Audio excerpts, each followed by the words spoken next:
apa sekali pulang dari kampung hutan kita ke full kendaraan. Selamat malam, selamat datang di podcast Radar Media Group. Malam ini kita kedatangan tamu istimewa, tepatnya dari Dinas Perhubungan Kota Tangerang Selatan. Ya. Alhamdulillah Sehat semua ya, Pak, ya? sehat, semoga sehat semua. Untuk di sini sendiri baik-baik saja sampai saat ini, Pak ya. Alhamdulillah. Kita relax saja, Pak.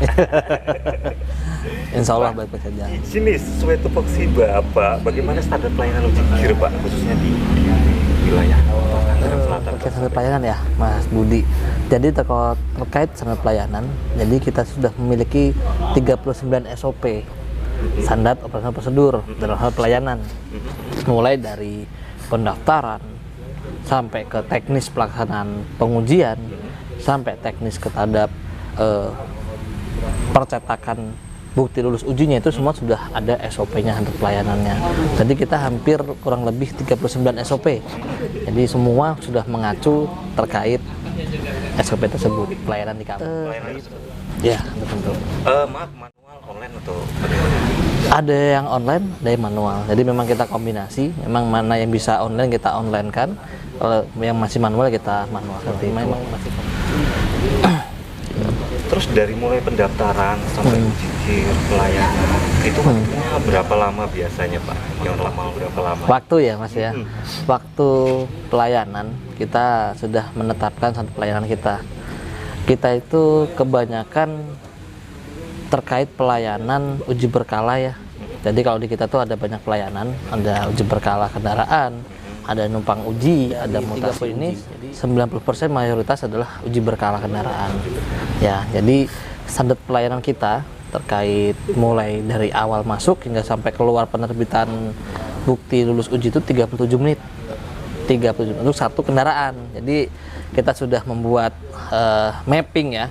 Mapping mulai dari pendaftaran, terus lanjut ke bagian prauji, tempat foto-foto kendaraan tersebut, 4 sisi, depan, belakang, kanan, kiri, samping, terus dari uji emisi, terus dari uji klakson segala macam, itu selesai 37 menit di kantor UPT kami. Jadi kita sudah menetapkan standar pelayanan itu. Dan misalkan masyarakat pengguna layanan yang merasa pelayanan kita tidak sesuai dengan hal tersebut, misalkan melebihi 37 menit, kita ada kompensasi. Misalkan kita datangi beliau, kita kasih pemahaman ada kesalahan jaringan ataupun ada kesalahan sistem, kita sampaikan dan kita kasih kompensasi berupa air mineral atau seperti itu. Jadi kita kasih kompensasi ke pengguna layanan. Iya, jadi kan service. Ya, sebetulnya kita coba pendekatan masyarakat seperti itu. Lebih baik pelayanan seperti itu. Biasa ya. Nah, podcast ini beliau ini salah satu KUPT termuda ya di Kota Tangerang Selatan nih. Ya. Luar biasa. Luar biasa. Iya. Sip. Generasi muda betul, Pak ya? Ya, siap. Kembali ke Pak ini. Di era teknologi, apa pelayanan yang diterapkan khususnya untuk pelayanan digital, Pak, saat ini yang diterapkan di bidang Anda? Ada beberapa pelayanan digital ya. Pertama, mulai dari booking online. Jadi kendaraan itu minimalnya H-1 sudah bisa melakukan pembookingan kapan dia mau melaksanakan uji.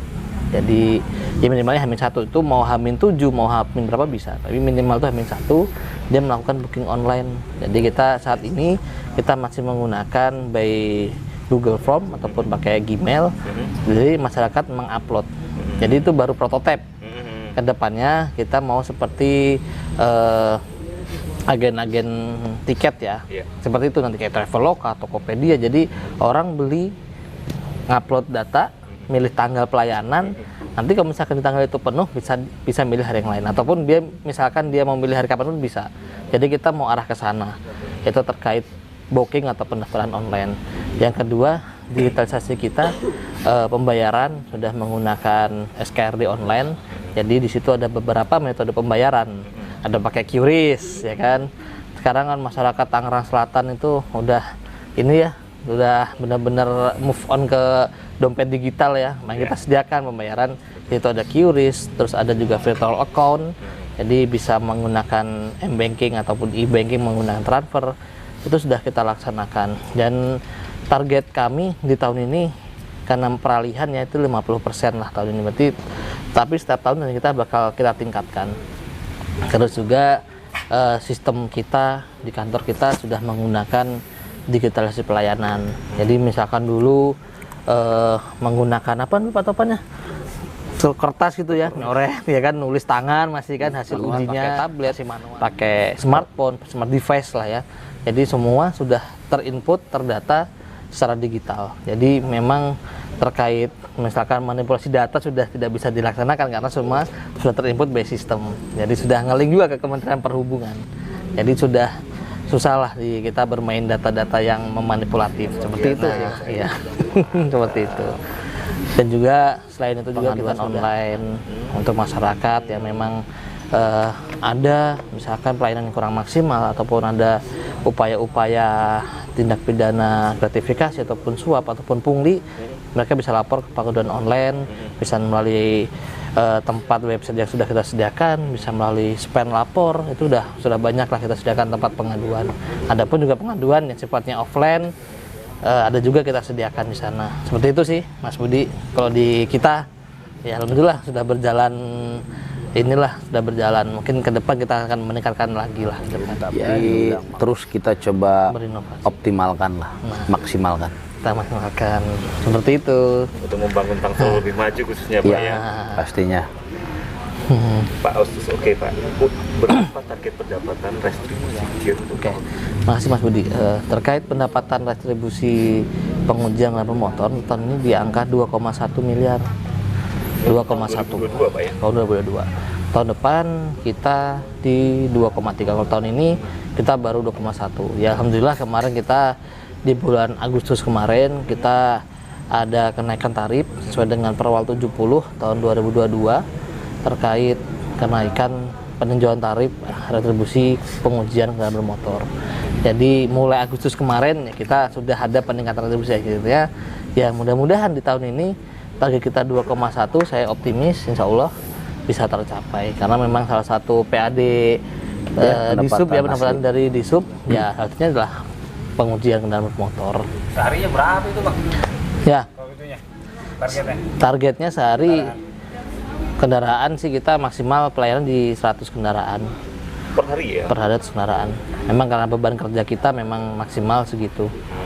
Gitu. Optimis untuk Pak ya untuk Optimis. mencapai target tahun ini ya. Insya Allah Masih ada kita beberapa bulan optimis. Ya seperti itu. tadi. Oke Pak, ajakan imbauan atau ajakan dari KUPT sendiri untuk masyarakat Tangsel tentang taat bayar KIR apa Pak? Jadi pada masyarakat Kota Tangsel Selatan untuk menciptakan keselamatan berkendara, menciptakan kelayakan kendaraan supaya berpasi di jalan dengan selamat. Saya himbau kepada masyarakat Kota Tangsel Selatan khususnya yang memiliki angkutan barang ataupun angkutan umum ya kalau bisa KIR pada waktu yang telah ditetapkan. Jadi kalau bisa KIR-nya sesuai lah waktunya, jangan molor, jangan takutnya karena ada masanya ya, kayak seperti rem, ban itu ada waktu.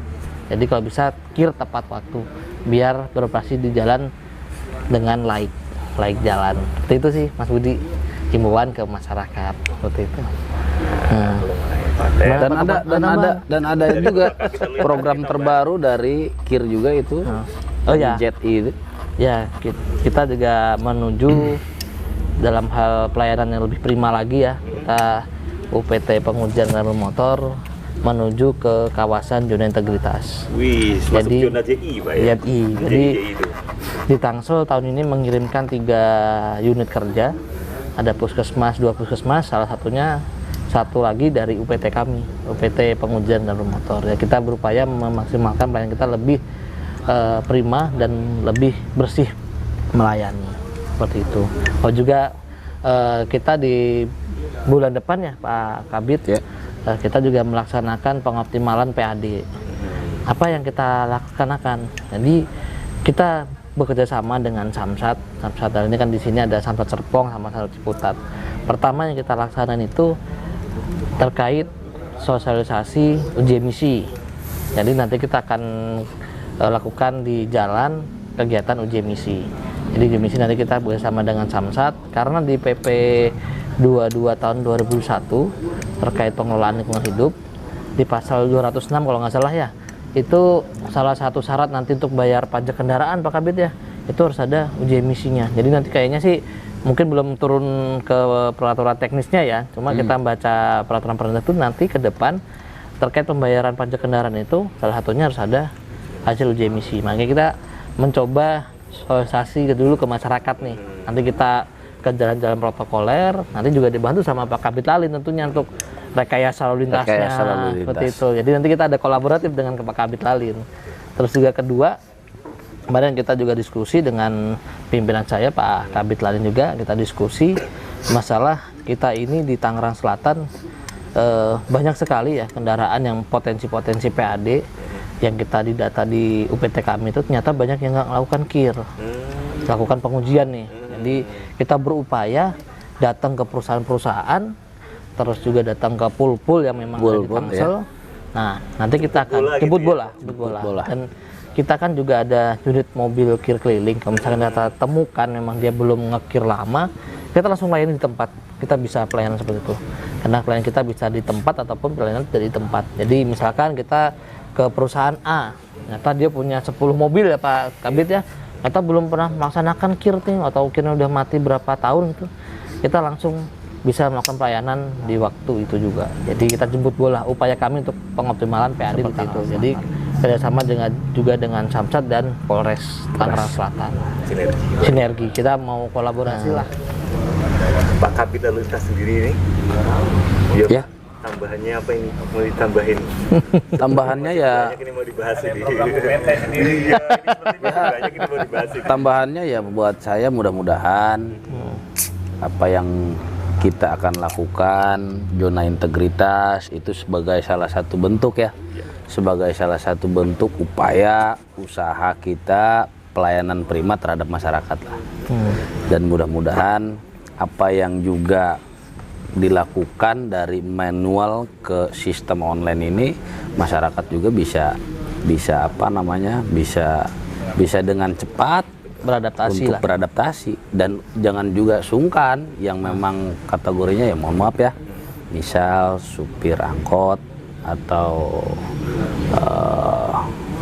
pick up yang mobil-mobil kecil itu yang tidak tahu, jangan sungkan juga langsung datang ke kantor KIR untuk menanyakan secara langsung. Jadi walaupun tidak bisa online, bisa offline Pak ya. Untuk kita bisa tutorialkan lah gitu cara untuk pendaftaran secara online.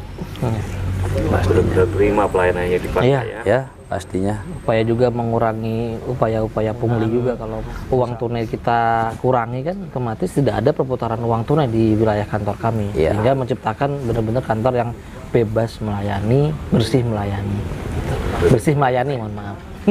Jadi BBBM ya, BBBK. Menuju BBBK atau BBBM. Itu luar biasa. Siap. Oke. Podcast Radar Media Group malam ini benar-benar kita kedatangan tamu-tamu istimewa ini dari Disub yang benar-benar memiliki inovasi-inovasi bagus dan sangat luar biasa untuk membangun Tangsel. Oke, terima kasih ya Bapak Kabid Lalu Lintas atas waktu. Sama-sama Mas Budi, saya terima kasih juga. Terima kasih juga Mas Budi udah diundang kita ke acara podcastnya. Mudah-mudahan ya kita bisa berjalan lagi di acara. Tambah sukses acaranya. Ya.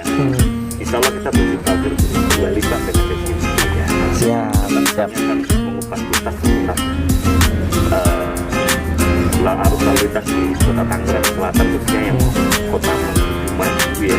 Nanti tidak bisa dipungkiri dengan volume kendaraan sangat padat itu tidak bisa dipungkiri.